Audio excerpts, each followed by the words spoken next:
From JBS Studios in Greater New York, this is the JBS News Update with Teisha Bader. I'm Micah Halpern, sitting in for Teisha Bader, here with the JBS News Update for Tuesday, September 10th, 2019. Arabi 21 reported that after the removal of what was called a major obstacle, a deal was reached last week to export gas from Israel to Egypt. Arabi21.com is an Egyptian-based news website. The Jerusalem Post has confirmed that report. According to the Israeli English language newspaper, two companies, EAPC, or Europe Asia Pipeline Company, which is the Israeli Fuel Transit Company, and EMG, the East Mediterranean Gas Company, have joined forces to make this happen. EMG agreed to using EAPC's infrastructure to export gas to Egypt. The process will use EAPC's coastal terminal in the Israeli city of Ashkelon to send the gas through EMG's 90-kilometer-long underwater pipeline. It will connect the Israeli gas network to the Egyptian network near the Egyptian seaport of El Arish.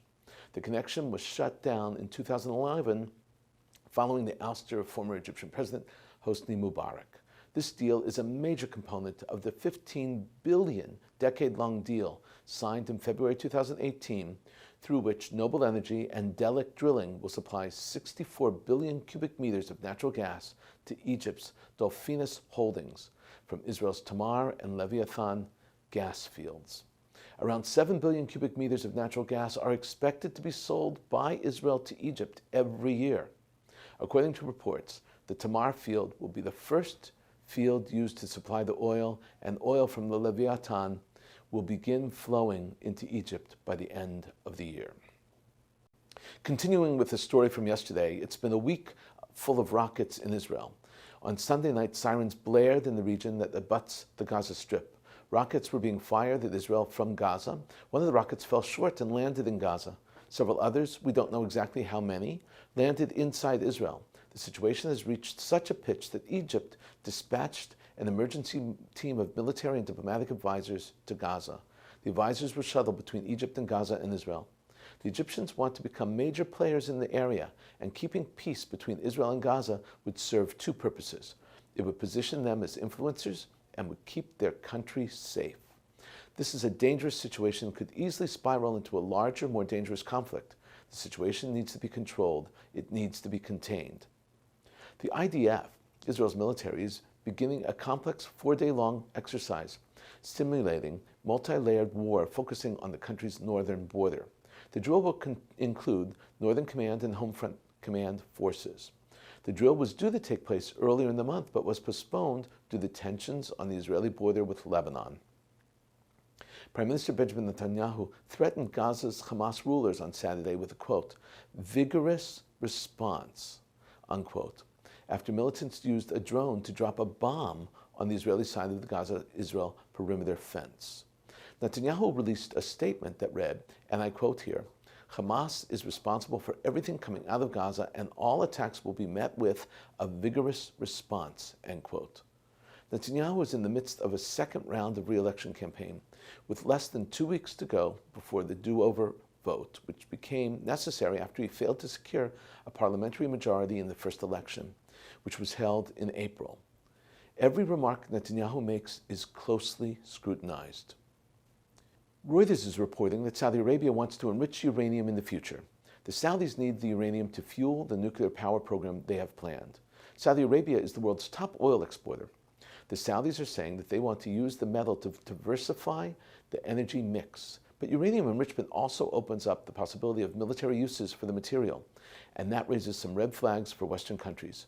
Uranium enrichment is at the heart of the Western and regional concerns over Iran's atomic work, referring to a plan to issue a tender for the Gulf Arab states, the first 2 nuclear reactors.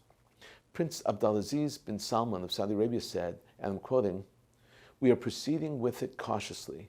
We are experimenting with 2 nuclear reactors," end quote.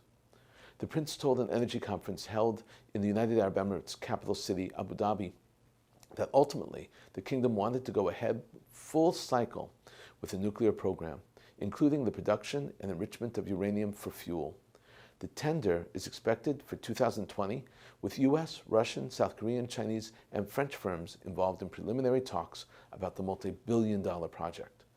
The issue of uranium enrichment has been a sticking point with Washington, especially since 2018, when Saudi Prince Mohammed bin Salman said that his kingdom would develop nuclear arms if their regional rival, that would be Iran, did. Saudi Arabia, backed by President Donald Trump's maximum pressure campaign against Iran after the U.S. president withdrew the United States from a 2015 nuclear pact that curbed Iran's disputed nuclear program in exchange for sanctions relief. In order for the United States companies to compete for Saudi Arabia's project, Riyadh and Washington would need to sign an accord on peaceful use of nuclear technology. But the Saudi officials have said they would not sign a deal that would either deprive the kingdom of the possibility of enriching uranium or reprocessing spent fuel in the future. Both of those are potential paths to the bomb. While one Iranian tanker, the tanker that was captured and then released, is attracting global attention, serious oil watchers are absorbed by a bigger mystery. They're on the hunt for the rest of Iran's fleet. The quest has led to ever more inventive methods of tracking ships, and to divergent views on the amounts of crude oil that is secretly slipping into the world markets. That's because the vessels have mostly gone dark since sanctions were tightened this year. That means that ships are switching off transponders that would reveal their location. According to Devin Gugangan, Global Director of Petroleum Intelligence at Genscape Incorporated in Denver, and I'm quoting, "Iran is a black box, but it's also not a black box," unquote. He said that there are ways to uncover secretive activities, and I'm quoting again, "Iran is simply doing a better job of putting their oil into other people's hands or on their storage tin cans than anyone has expected," unquote. After tearing up a previous accord on Iran's nuclear program, President Donald Trump is squeezing trade to pressure Tehran into accepting a different deal. The clash has triggered a range of hostilities, from the targeting of Saudi oil tankers to the shooting down of an American spy drone. It's also captivated crude traders, hungry for insights that could influence global oil and crude prices. And now for a look at tonight's programming on JBS.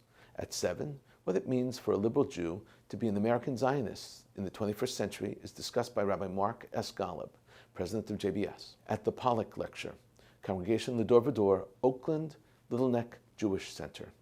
At 8:30, a look at Islamic terrorism from the 2016 Jerusalem Post Conference. At 9, Mark Golub sits down with a survivor of One World Trade Center, Ari Schonbrun, NYPD Detective Morty Tukansky, and Liz Gorin, a psychotherapist who counsels survivors, tell their personal stories and reflect upon the meaning of 9/11 as Americans and as Jews on L'chaim.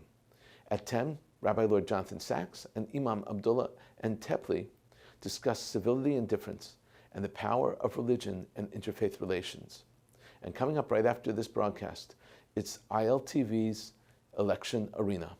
I'm Micah Halpern, and this is today's news update from JBS.